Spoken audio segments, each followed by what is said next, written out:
আসসালামু আলাইকুম রহমতুল্লাহ। ঐতিহাসিক বিবি চিনি শাহী মসজিদ। প্রায় 500 বছর পুরনো এই মসজিদটি তৈরি করেন আধ্যাত্মিক সাধক শাহ নিয়ামতুল্লাহ। সমতল ভূমি থেকে 30 ফুট উচ্চতার একটি উঁচু টিলার উপরে দিগন্তের মাঝে দাঁড়িয়ে আছে এই ঐতিহাসিক মসজিদটি। আজকে আপনাদের দেখাবো মসজিদের বাহিরের কিছু অংশ। আধ্যাত্মিক সাধক শাহ নিয়ামতুল্লাহর তৈরি এই ঐতিহাসিক মসজিদটি 1659 খ্রিস্টাব্দের দিল্লির সম্রাট শাহজাহানের আমলে সুদূর পারস্য থেকে শাহ নিয়ামতুল্লাহ ইসলাম প্রচারের জন্য তার শিষ্যদের নিয়ে বজ্রাচরে বিষখালী নদীতে তৎকালীন চন্দ্রদ্বীপ নামে পরিচিত স্থানে নোঙর করেন।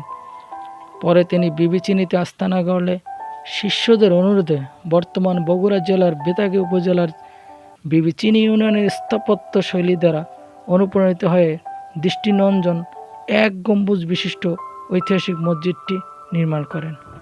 মসজিদটির দৈর্ঘ্য 33 ফুট, প্রস্থ 33 ফুট, দেয়ালগুলো 6 ফুট চওড়া, উচ্চতা 25 ফুট। মসজিদটি তৈরির ইটগুলো মোগল আমলের তৈরি।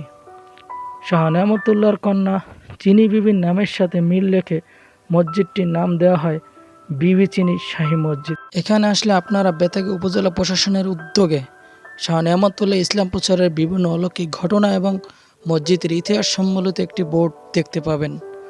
মসজিদটি অনেকের ধারণা করে যে মসজিদটি জিনদের দ্বারা তৈরি করা হয়েছে।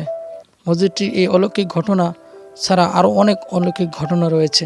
তো বন্ধুরা, আপনারা যারা ঐতিহাসিক স্থান ভ্রমণ পছন্দ করেন তারা চলে আসুন এই মসজিদটি দেখতে। যারা বরিশাল হয়ে আসবেন তারা বাকেরগঞ্জ রোড হয়ে বেতাগী রোড হয়ে খুব সহজে চলে আসতে পারবেন এই মসজিদটিতে। ধন্যবাদ সবাইকে।